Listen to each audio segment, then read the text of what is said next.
Welcome everybody to another episode of the Gold Silver Bitcoin Show, brought to you by the GoldSilverBitcoin.com store. We are honored to be sitting down with somebody who I've been following for many years now. I'm guessing like probably going on 10 years.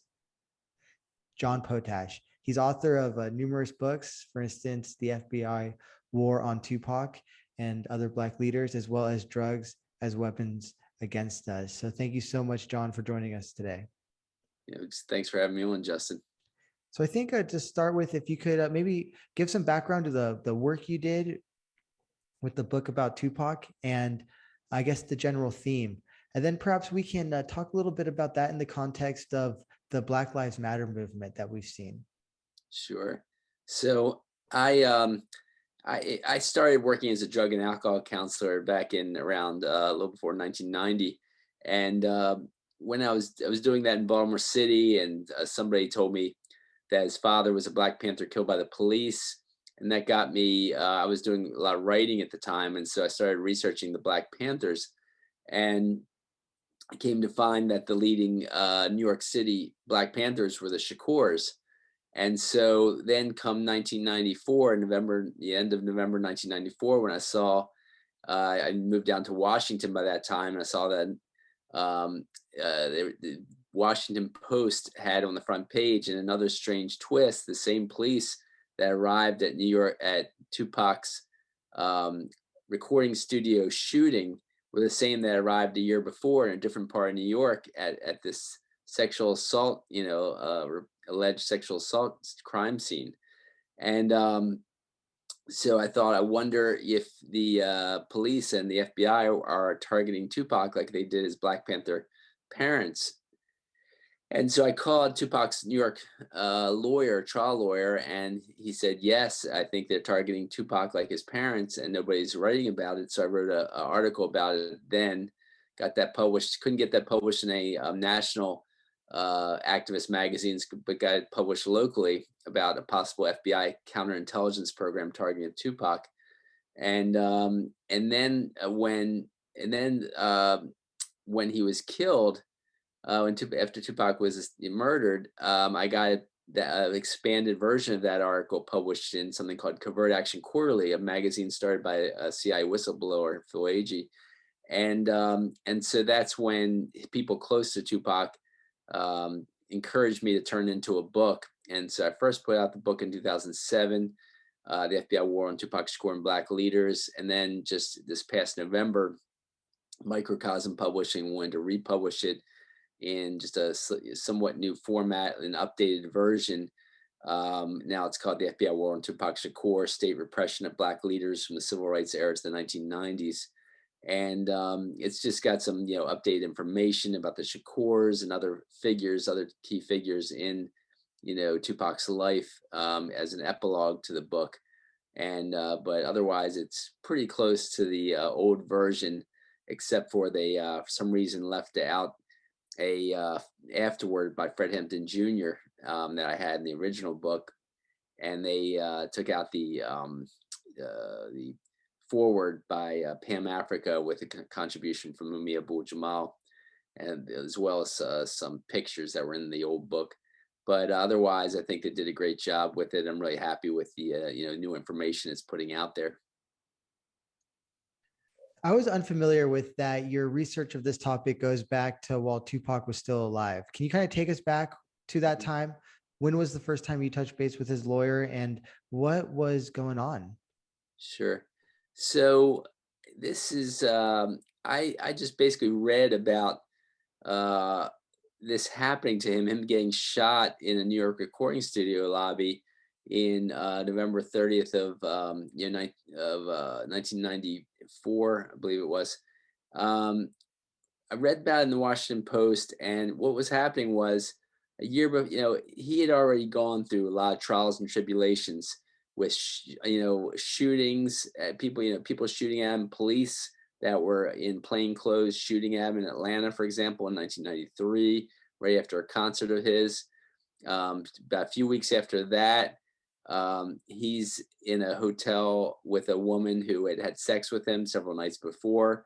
And then he had sex with her again there, and she then accused him of a sexual assault and people he was with of sexual assault. And then for that, he was put on trial. And, and while the trial was going on, there was a lot coming out about that was, leading to him really being found not guilty. And so the jury was out trying to decide the case, and it looked like he was going to win the case to so much to the point that the prosecution offered mistrial to Tupac for hiding evidence from his legal team. And he says he doesn't want a mistrial because he wants to clear his name, because he knows, this is that he wasn't involved in any sexual assault. And so police had conducted a lot of foul play around this. They were caught erasing the tapes of her saying, I like the way you Fuck. I don't know if your interview is being broadcast anywhere where I can't cuss, but and so she wanted to be with him again, and so there was just a lot of foul play around, police foul play around different aspects of this. And she called a lawyer to file a civil suit immediately, like the night of the supposed sexual assault. She's immediately calling her lawyer, and her lawyer is coming on TV with the next morning, talking about how she was sexually assaulted. And that's just ridiculous. If she's so traumatized by the sexual assault, why does she have a lawyer's number at hand, ready to call him immediately, ready to speak for her on national TV? And that's the way it went down.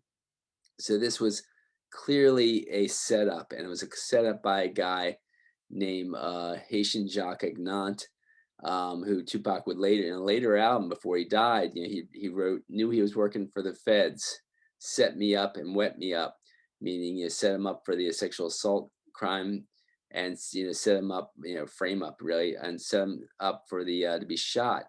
And so what happened was he was in his lawyer, Tupac's lawyer, got Jacques Agnant's rap sheet and found that he had major crimes up and down the East Coast for which he was being accused of, and all the cases were dismissed. And he said that's a sure sign of a police intelligence agent or FBI agent, working undercover. And Michael Warren said this from long experience of activist work, looking at police foul play. He had been an organizer of his Student Nonviolent Coordinating Committee in the 1960s, which was the student group of Martin Luther King's group.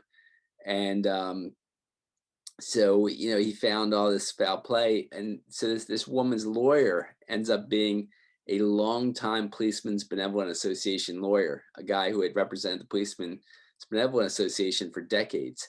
And so there was a lot of, evidence that this was a major setup. So, here he is, Tupac, shot in this New York recording studio lobby about 3 or 4 times. One bullet put him on the ground, and then while he was face down on the ground, 2 bullets went into the back of his skull, according to a doctor's affidavit, court affidavit. 2 bullets went in the back of Tupac's skull and came out the front of his skull and barely missed his brain. He was incredibly lucky that he didn't die in that shooting. And so now another key aspect of that recording studio shooting in November 30th of 1994 is the fact that the security guard ended up taking the videotape of the incident, offers it to the police. The police turn it down and close the case, sometime, a week or 2 after the shooting. And so it's incredible, how much evidence there is that this was a police setup to murder Tupac. And it was just in line with the FBI's counterintelligence program work to kill Black leaders, because Tupac had already been head of the New African Panthers when he was 17 and 18 years old.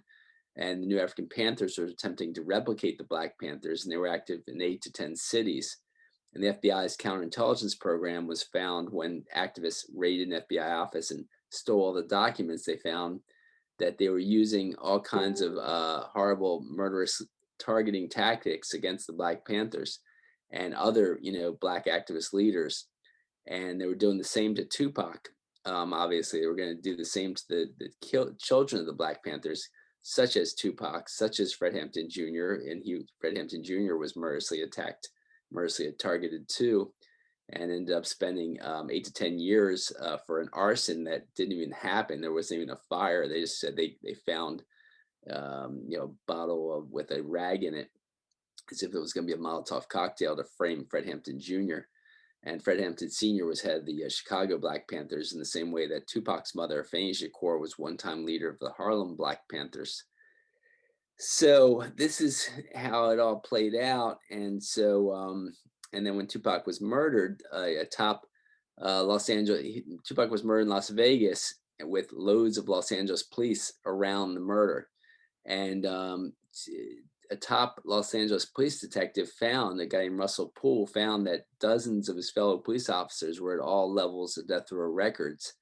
And he said he believed that his fellow police officers murdered Tupac. And he was the official investigator of Biggie Smalls' murder, the other rapper who was supposed to be a competitor of Tupac's when they were actually used to be friends. And he says that he found that they killed his fellow officers killed Biggie Smalls in order to make it look like their murder of Tupac was part of this East Coast versus West Coast rap war. And so Russell Poole came out with all this, but he first had to retire, quit his job because the police tried to squash his investigation of Death Row Records and all of this they found. And he found that Death Row Records, Tupac's label, was trafficking drugs, gun running, and helping set up Tupac's murder.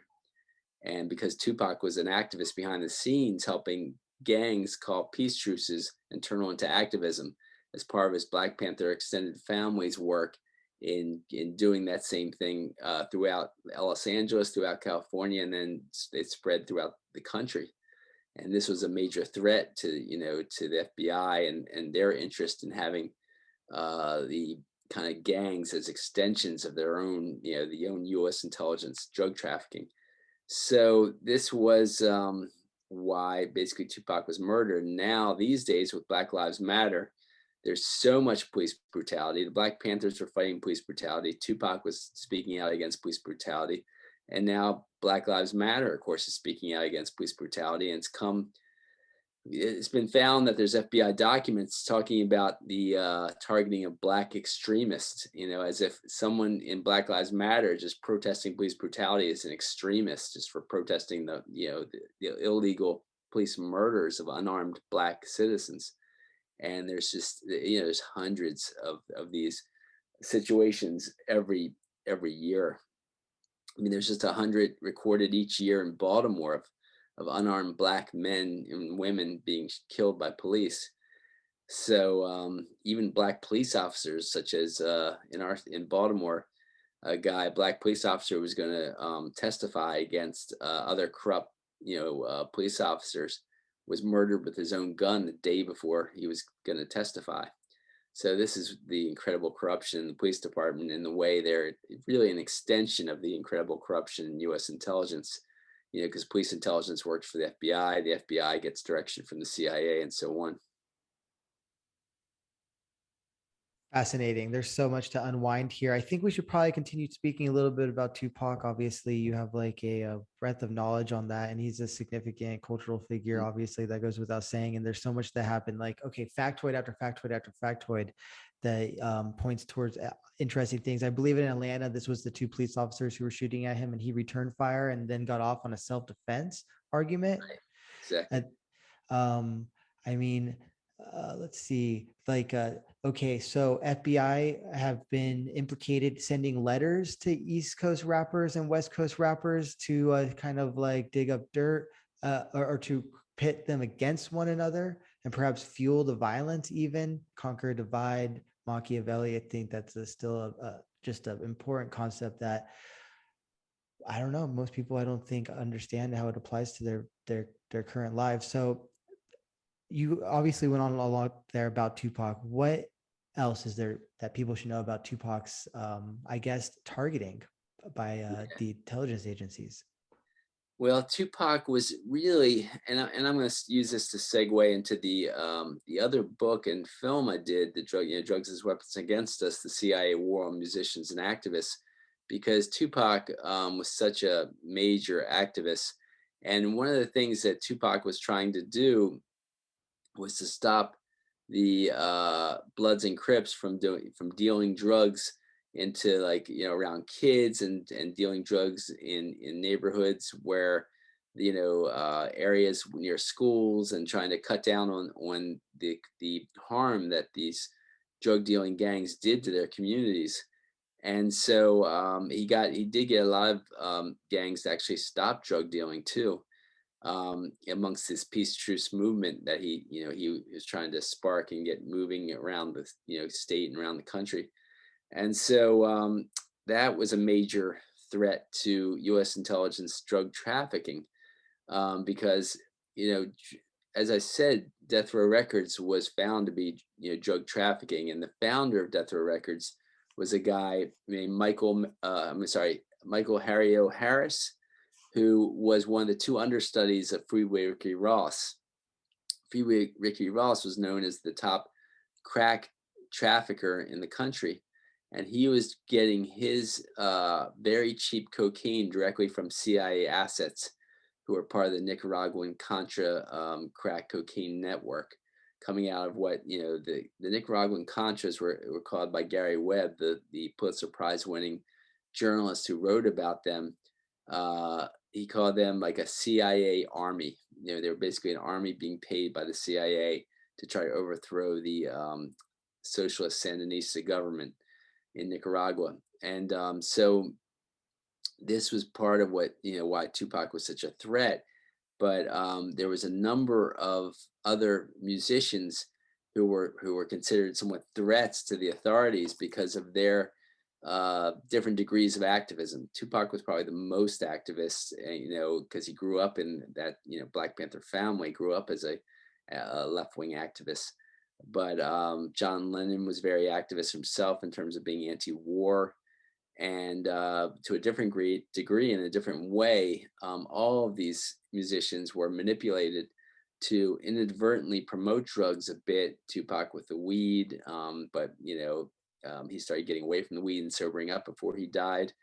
And he said that people like Russell Simmons of Def Jam, who was the owner of Def Jam Records, and his brother, Russell Simmons' brother, was part of some of the top rap groups, and but Russell Simmons said he saw Tupac at a party in the last month or two of his life and said all the other rappers were smoking weed and drinking, and Tupac wasn't smoking any weed, wasn't drinking, he was just dancing all night and wasn't touching anything. So Tupac was settling down, sobering up at the end of his life, and I think that played a part in their murder of him too. But people like John Lennon was settling down and raising his kids, the years before his death, and he was still, into left-wing activism, still into just trying to, he was very anti-war, anti-Vietnam War. He was going to lead a trucker protest in California right before he died. He sent a letter to the press talking about what he was going to do, how he was going to play with his guitar and lead and march with some protesting truckers, on strike truckers.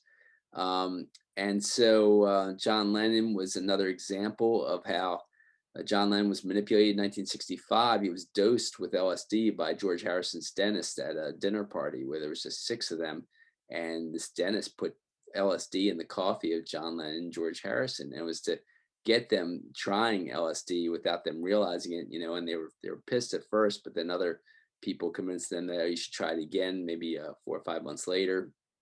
And he said, well, he thought he might like it, and maybe it's not so bad.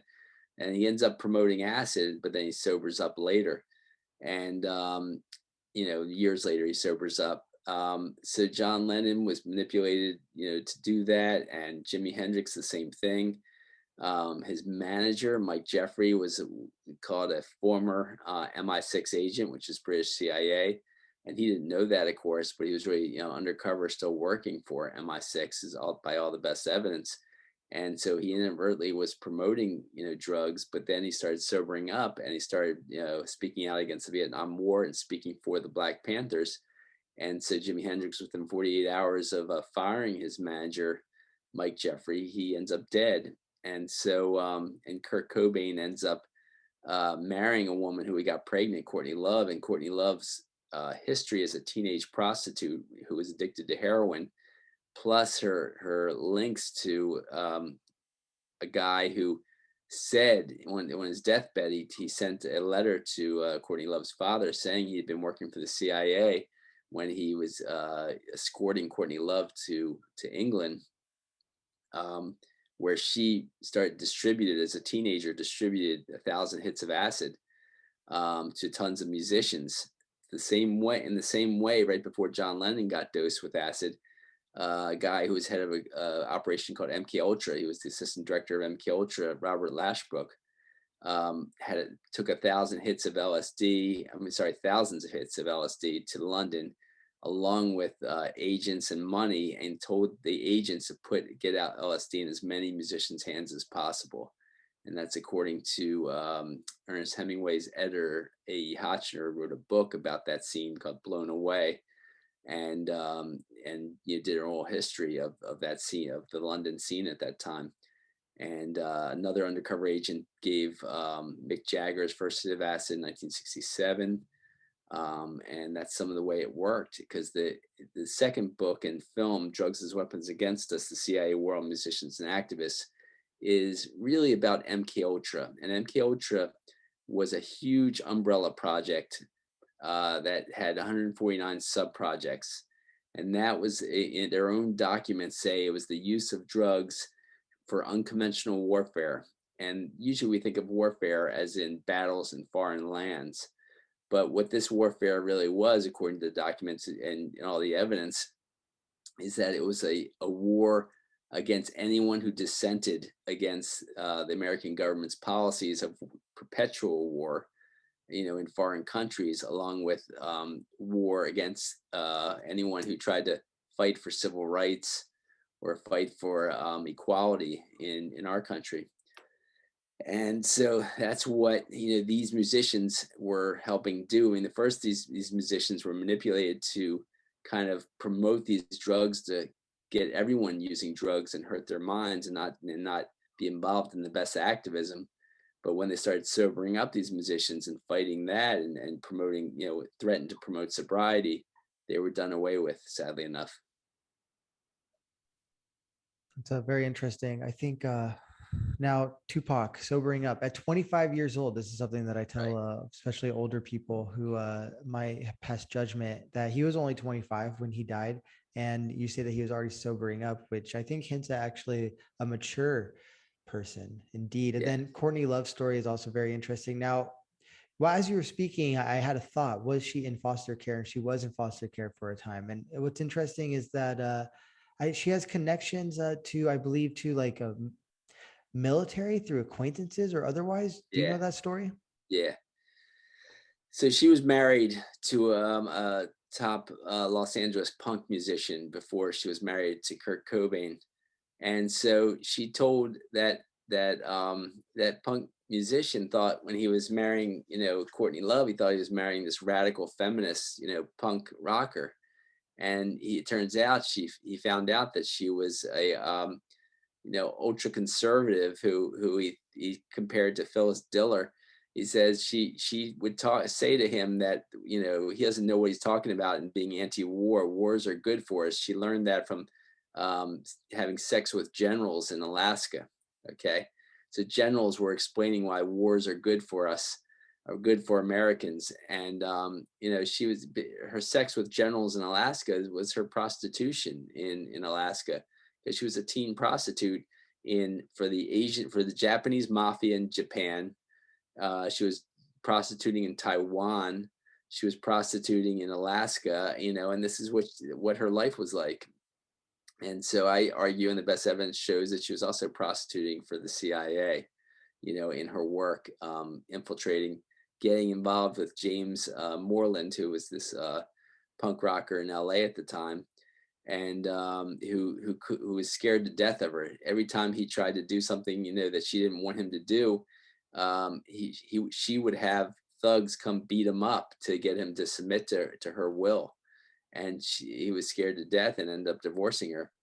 But this is the way he described her, what her situation was. And so that was some of her connection to the military. Some of her other connections, though, to these ultra-right figures are her godmother was a woman who was the wife of the guy who owned the largest ranches, I mean the largest farms in California, who were like the enemy of Cesar Chavez and his farm workers, union. And I don't know if you're Cesar Chavez and his immigrant organizing against for grape pickers, but so these guys were really anti-union, really right-wing folks. I mean, hyper right-wing folks who were really fascist folks. And so this was who she was, but she was also her her father had been one-time manager of the Grateful Dead, Hank Harrison. And Hank Harrison tended to be more of a anti-war kind of liberal guy, left-wing guy. And he ended up getting superseded by a guy named Owsley, who kind of took over the leadership a bit of the Dead. And Owsley was was one of the considered the top LSD dealer in the country at one time. And he used to deal through the Grateful Dead. And but Hank Harrison told me he was very right wing, very pro war, very didn't believe in civil rights, very problematic, this guy. And he ended up really helming and leading the Grateful Dead. And so Owsley was also very close friends with a guy named Sasha Shulgin. And Sasha Shulgin, I forget his first name, but he was a chemist for DuPont and Dow Chemical, and all these chemical companies that were making the top military chemical weapons such as napalm and things like that. But he was also making the top drugs like the super psychedelic STP, ecstasy, and a lot of these MK Ultra drugs he was inventing. And so he was clearly inventing these drugs for MK Ultra. That's what MK Ultra, where these drugs came out of. They came out of these MK Ultra projects for the use of drugs for unconventional warfare.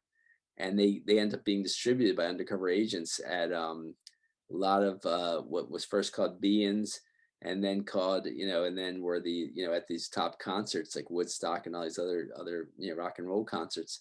They were distributed at the Monterey Pop Festival and things like that, which was the start of the Summer of Love and so on. Yeah, so much to get into here. It's in 1 hour, especially. I think I'm looking at a book I have here on my desk, "The Cultural Cold War" by Francis Stoner Saunders, the CIA and the World of Arts and Letters. There's obviously the movie "The Lives of Others," in which it shows the way in which intelligence agencies or kind of secret police can intervene in lives, and then also the cultural affairs of the society and nudge things in a certain direction. And it, I think, makes me think about in what way are these same techniques being used today in present day. But before we get into that, I want to talk a little bit about the day and night Tupac, or the days of when Tupac died. And I'll tell you actually a kind of a quick story. So okay. I met a gentleman who played music in Dr. Dre's band, and he was there for like 10 years, and close friends with everyone still. Doesn't make music anymore. Got out of the music industry for some reasons you could guess, and so he was friends with Tupac. He knew Tupac very well. He also, one of his assignments in the late 90s was to babysit Eminem to make sure he didn't get in trouble before he was popular. And he has expressed doubts about the official story on the night Tupac died. So from your view, what is that? Well, the official story is that Tupac, they don't really know how Tupac got killed, but theories were put across by the press. And the press is the ownership of the press is basically six, corporations. Now I think it's even down to five, but six corporations have been found by Pulitzer Prize winning reporter Ben Bagdikian, who ended up becoming dean of the University of California School of Berkeley, University of California Berkeley School of Journalism. He found that six corporations basically own over 90% of our information. through, and part of the way they do is through and control our information in a pro-war way. And benefiting the CIA is the fact that defense contractors or sit on the boards of directors of most of these top newspapers like Time Incorporated and New York Times, etc. Pharmaceutical companies do the same, and banks, insurance companies all are on the boards of directors. And by corporate law, no corporation is supposed to have their companies do anything that hurts the profit margins of their other companies. And so that's why they have to do the bidding that doesn't stop, hurt the profits of their arms making and stuff like that. But and so Tupac was saying, we got money for war, but can't feed the poor, and things like that, lyrics like that. And so they were against Tupac.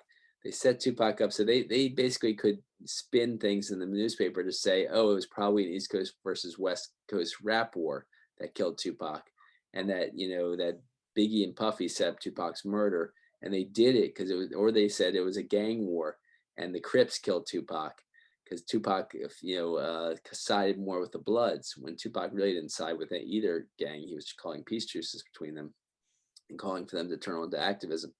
But they were trying to do the opposite in Death Row Records. They were trying to kill the peace truce and get them warring again. And so that night, so that was the official story, that they were putting out these theories. But what really seemed to happen was Death Row Records comes in with their top security guard, a guy named Reggie Wright Jr., whose father, Reggie Wright Sr., was in the Compton Police Department, head of the gang unit. And the gang unit was fighting gangs, but they were really fighting the gang peace truce movement. And so Reggie Wright Jr. was a former police officer supervising all these Los Angeles police officers and in Death Row Records, who were moonlighting for Death Row Records. And Russell Poole, when he was part of the official investigation team of Biggie Smalls' murder for the Los Angeles Police Department, and he found all these dozens of fellow police officers in death row, he asked his supervisors, what are they doing there? And they told him, you can call them troubleshooters or covert agents, was the words they used.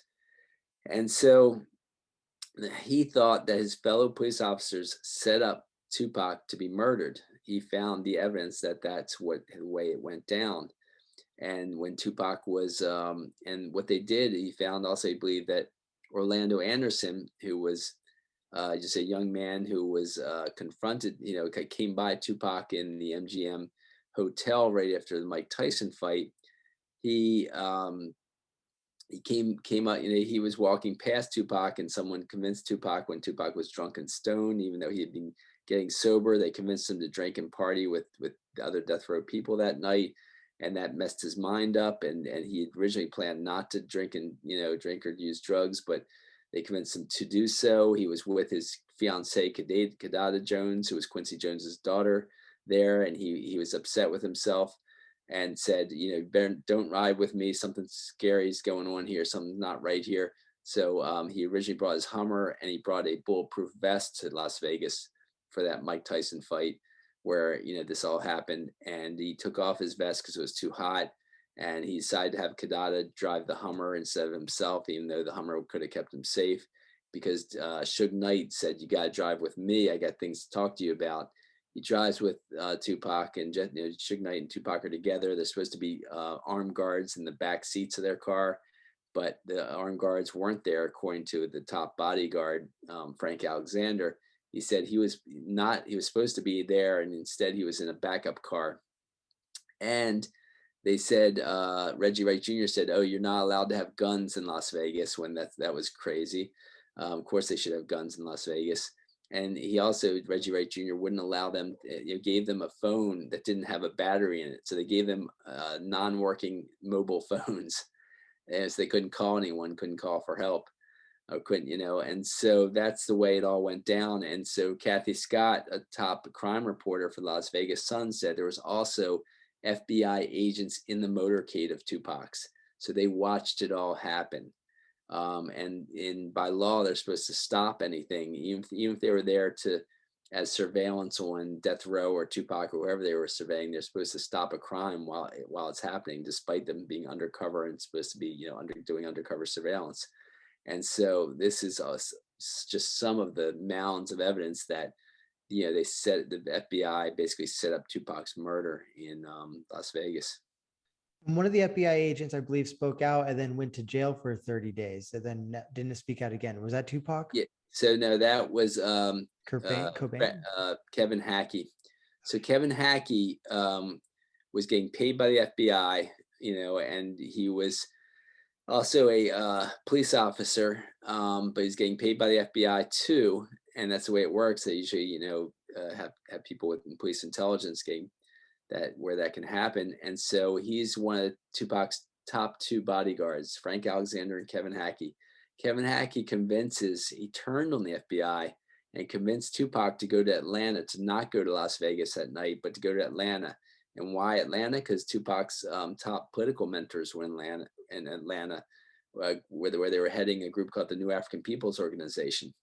That was former Black Panthers and Republic of New Africa activists who formed that group. And so for doing that, Death Row fired Kevin Hackey, and for telling him to go to Atlanta and not go to Vegas. Now, so Kevin Hackey did obviously turn on the FBI, and for that, yes, he was jailed for months, and he said it was because they set him up. They set him up on some crazy gun charge when, of course, he was an FBI agent. He was allowed to have guns. He said they set him up, put him in jail for months as a punishment for telling Tupac to go to Atlanta and not to go to Vegas. And so, these FBI agents that are like on the scene being paid, they're not told everything. So they didn't know the full picture, but he did think that Tupac was going to be set up in Las Vegas for some reason. He didn't know exactly why. And so, that's the way it worked. Yeah.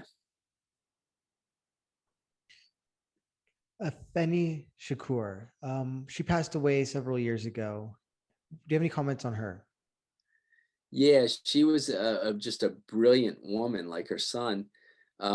She was a one-time leader of the Harlem Black Panthers. She was arrested with the Panther 21, who are considered the top Black Panthers in all of New York City, including, the Bronx Black Panthers, Brooklyn Black Panthers, and et cetera, in the whole metropolitan area.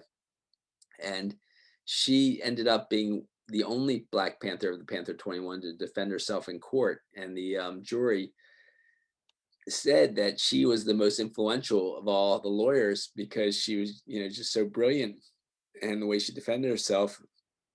And she ends up doing, some great activism after she was found not guilty in court, and the Black Panther 21 were all exonerated. And but they did psychological profiles of all of the Black Panther leaders, including her and Huey Newton, and they found that she was susceptible to addiction, as was Huey Newton. So they basically injected, I showed the evidence that they injected someone into her life when she was down and out. And they kind of like made her lose her jobs. The FBI visited her employers and got her fired, or got people not to hire her and things like that. Her partner, Mutulu Shakur, was chased underground. And he was an acupuncturist who started the first clinic using acupuncture to treat addictions in the Bronx, called Lincoln Detox, which was a groundbreaking clinic that I actually got trained at in 2007 for acupuncture for addictions too. But they chased Mutulu underground. She was distraught and impoverished. And this guy named Leg Saunders enters her life and gets her starts introducing her to crack cocaine. Leg Saunders was an assistant to Nicky Barnes, who the New York Times called Mr. Untouchable. Nicky Barnes was directly working for a guy named Frank Matthews. When Frank Matthews went to court, 9 of his fellow associates were allowed to not be charged because they were linked to the CIA. So this was a chain. This was a network of CIA drug trafficking. And the best evidence is they set Afeni up with this Leg Saunders to get her addicted to crack. And so she was addicted to crack until 1991. She got clean and sober in 1991. And And then she started working, on Tupac's career, again, more, in more and more, successful way, and helping, promote him, helping with him then form a new company, because he said that he was only going to do 3 records for 3 CDs for Death Row Records.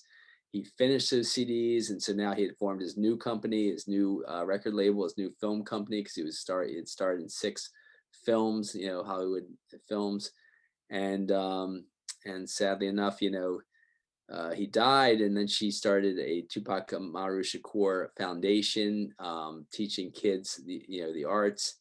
And sadly enough, it seems like they put someone else in her life, a minister, and that minister started taking money from her and the foundation. She divorced him. She was in the midst of completing that divorce, and because she found he was such a crook, and then she died, and they for some reason gave her body to her estranged ex-husband, this guy, instead of her adult daughter, Setua, Tupac's sister. And this was in about 2017 or 18 or 2016. They gave the foundation over, like the whole estate over to someone else, to a business executive, and not to Tupac's sister, Setua, nor to Afeni's sister, or anyone else in the family. So there's a lot of sad corruption that went on, both in her life and after her death. Has anyone with any kind of weight behind them, publicly suspected foul play in her death? Well, I did. I did in my book, in the epilogue. And I think I said in an interview that was turned into an article too. But I don't know how many other people have. I just haven't had time to investigate that, because again, I've been working on other projects since, like, such as Drugs as Weapons Against Us, and now, in other projects after that. What's your case for foul play, and so far as you're willing to share before people get your book? Well, there was just various things. The first people to arrive when she apparently got sick and died, were police, not ambulance drivers, and that was strange itself. Them giving her body to this estranged divorced husband, who was about who was stealing money from her and the estate, versus the family, the blood family. Just different things like that. The strange timing of it during the 50th anniversary of the Black Panther Party, and things like that. There's just different aspects like that. Film release? For Tupac, no. Was that not around that time? Yes, you're right. I'm so sorry. Yes, and it was also around the time, right, of the film she approved, which was that Tupac biopic that came out in many theaters around the country. Right. Sorry about that. Sure, that was another aspect of it. Right. Okay, so Black Lives Matter today. Do you suspect that it's that FBI and CIA elements are trying to infiltrate this movement, like they have done for so long? Yeah, sure, no doubt. I mean, I'm sure they're trying to sabotage that movement. And again, I've been working on so many other projects, and I work full time as a counselor. I don't pay my bills through my writing and my filmmaking. I pay my bills through my counseling. So I just don't have time to investigate it all. But yeah, I do think there's evidence of that, by just even the FBI documents on, targeting Black extremists and stuff.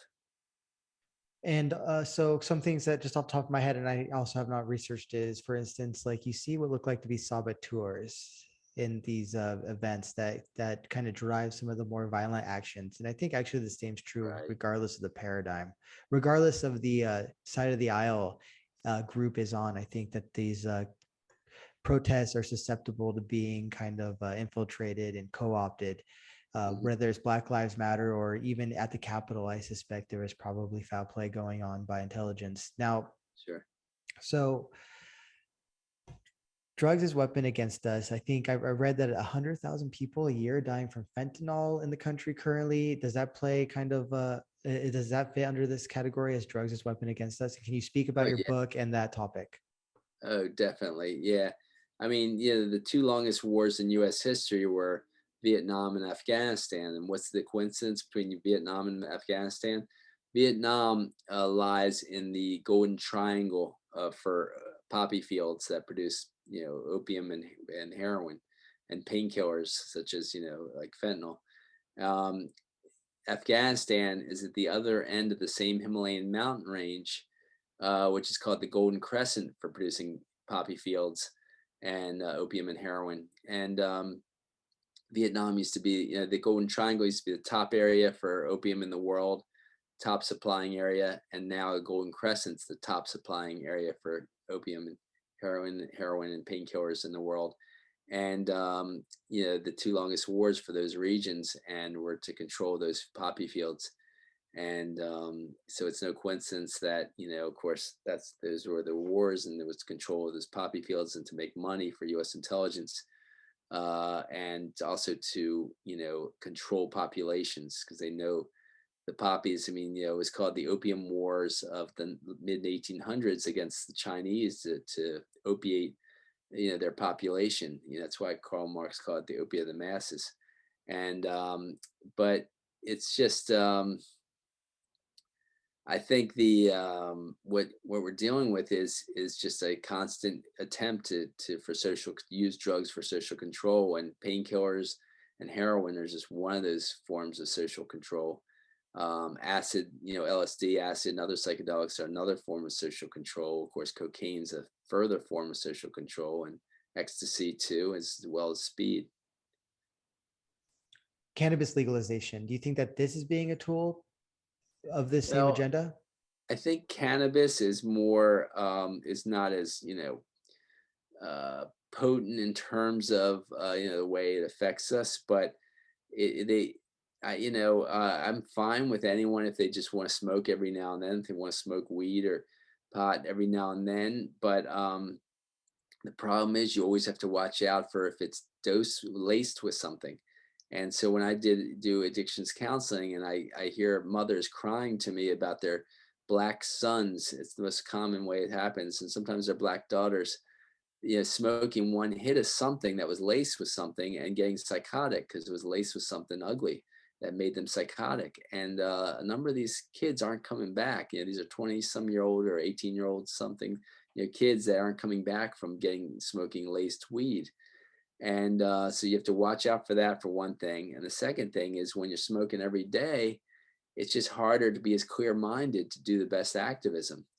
And that's another problem, and is that some people it's making them lazier, and the people that's not making lazier, it's not, they're not having the best emotional control, and they're not having the clearest mind to do their best activism. So that's and with kids, when they're smoking weed every day, it usually makes them more apathetic, and it makes school tougher, and it makes supporting themselves tougher when they don't do as well in school, and they don't get a high school diploma or college education after that. And there's also a synthetic cannabis issue with the K2 spice. And I know we're running up against the Right. hour here. I do want to touch briefly, and maybe this is something we can talk about on another time, is that, so I've noticed that the quote left and the right, which I would argue is kind of a false way of viewing the world, in I my agree. opinion, even I agree. politically speaking. Yeah. However, they've, on both sides of this aisle, this metaphorical aisle, have identified in many ways the same problems, but are incapable of communicating at a kind of a societal level about the solutions. What are your thoughts on that? No, I agree with that. I used to think that, I used to call them, like the first title of my book was something that had leftists in it, and my press was originally called Progressive Left Press. And it still is, but I agree with you now that I got away from that. I changed the title of my book before it came out actually to activists, like the war on activists, not on leftists. And I think that, it's they're just trying to divide us, in different ways, and really we got to come together. And left and right, there's really, we all want similar stuff. Really, we have similar values and want similar stuff, and we, most of us want equality, and to some extent, like at least equal playing field. And most of us just want to not, have constant wars. And I think if we just realized that and came together on those, some common ground that way, and got, more truth revealed about what's going on, we can, agree on a lot of things and make our society better in a lot of ways. I've gone through periods in time when I was younger, especially, that would be more left leaning. After college, I learned a lot about economics and I became interested in Austrian economics, would generally be considered more like libertarian. I've Mhm. and however, these days I'm doing my best to kind of fuse this into the center and like kind of rise above this false sort of like dichotomy. I know that Weinstein's a popular thinker now. He called himself a left libertarian. I don't necessarily know what those views would espouse, but I mean, certainly, as I stated, I think that we're identifying the same problems and we're having difficulties coming to terms with communicating the solutions with each other. So maybe sometime you can come on, we can talk about a 15-point plan. Now, where can people find your work? Okay, so my website is johnpotash.com, johnpotash.com. It's got many actually names. It's also drugsasweapons.com and FBIwarontupac.com. They're all the same website. But so they can find, find it there. They can also find it at Barnes and Noble. My new book, FBI War on Tupac Shakur, is on a lot of shelves of Barnes and Noble. Of course, all my work is available on Amazon, and there's a number of independent bookstores that also sells my work. So yeah, I hope people seek it out and find out much more than this interview, and and seek out the truth and do something about it to change society for the better. We've had the honor and privilege today of sitting down with John Potash. Thank you so much, John, for sitting down with us today. You're welcome. It's great talking to you, Justin. Take care now. Pleasure's all mine. And thank you, everyone, for listening.